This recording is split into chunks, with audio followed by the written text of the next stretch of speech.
Hey folks, Tip here from the Stupid Gardener. Just checking in.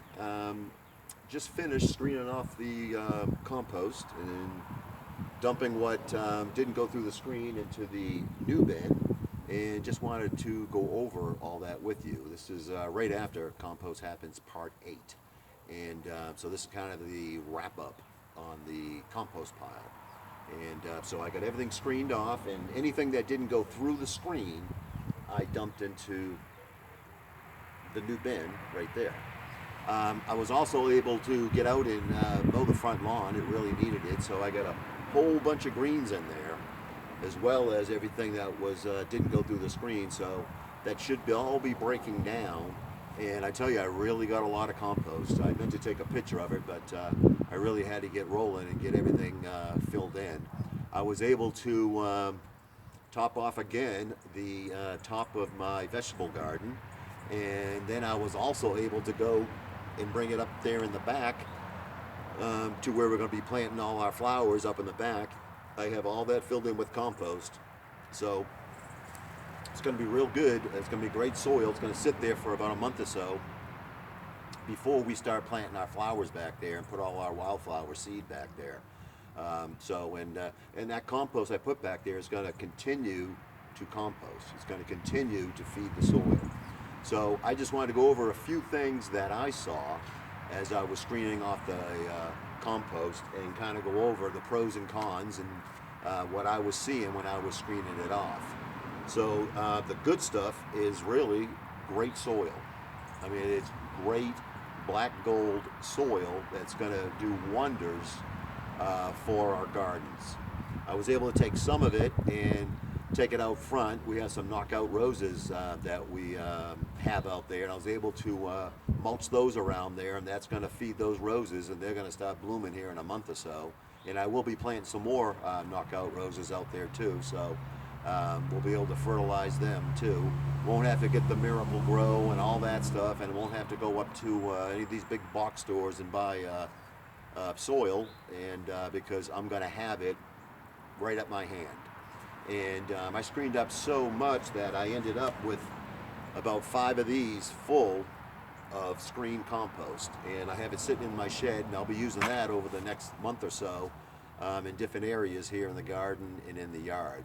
So that's a great thing, and I'm very excited about that. Another good thing was the worms, and I think I spoke about this in Compost Happens Part 8, and just all the worms that I was pulling out of there, and it was just loaded with worms. And another good thing I saw was baby worms. I was pulling out little worms about that big. So the worms in there, they are working that organic matter, processing it, getting into those kitchen scraps, processing that, and they are reproducing according to what's available for them to eat, as well as the size. So we'll go over a lot of this when we do our worm composting bin, and kind of gives me cause about even doing a worm compost bin, but I've always wanted to do one, so I'm going to do one, and it'll be a good experiment to compare the two and see which one that we think is better. So very excited about that. And I just got to work on turning this more. I got some good greens in there, so that heat should come up, and I'll be able to be screening off compost all spring, all summer. Anytime I need it, I'm going to have it here at my disposal. Now, a couple of the cons that I saw was plastics. I kind of really didn't do such a great job, I thought I was, of getting the tape off of the cardboard that I use to line the bin. And also I throw in chunks of cardboard in here to kind of control the heat, because a cardboard is a brown, it'll kind of bring the heat down. And so I found a lot of this in there. And then I guess while I was mowing the lawn, I must have been picking up some plastic too, because I found I had some of this. This is like a weed barrier, I guess I must have had out front. So I think the lawnmower, when I bag it, I was scooping up this, so I pulled this out of the compost when I was screening.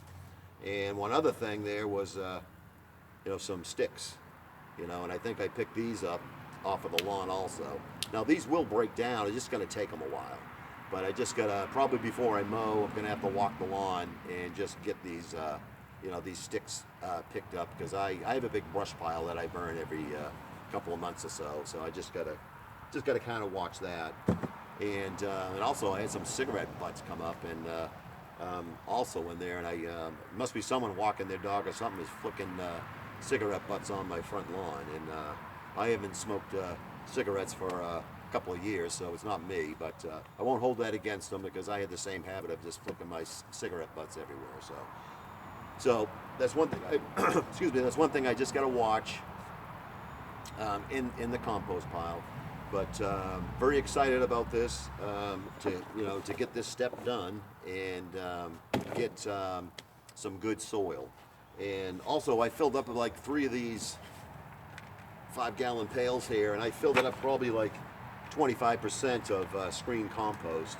And what I'm going to do, I'm just going to leave these in these buckets on the lawn here, and just let the rainwater get into them.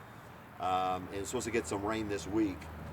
So get some rainwater in there and let this kind of mix off, and that'll be a good compost tea that I can use to water some of my azaleas out front and knockout roses that I have. So a lot of uses for compost, and we'll be going over that this summer, and I'll show you how we make some nice compost tea.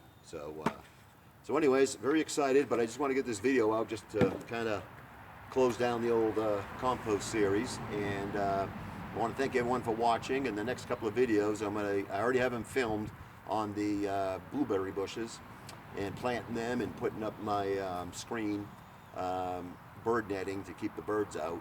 And so I'll be posting those over the next couple of weeks. So stay tuned for that. So now, if you like the video, please hit like. If you want to subscribe to the channel, please do. And if you have any comments, questions, or anything like that, just put them down below. And I'll see you on the next one. So this is Tip from the Stupid Gardener. Everyone take care. God bless.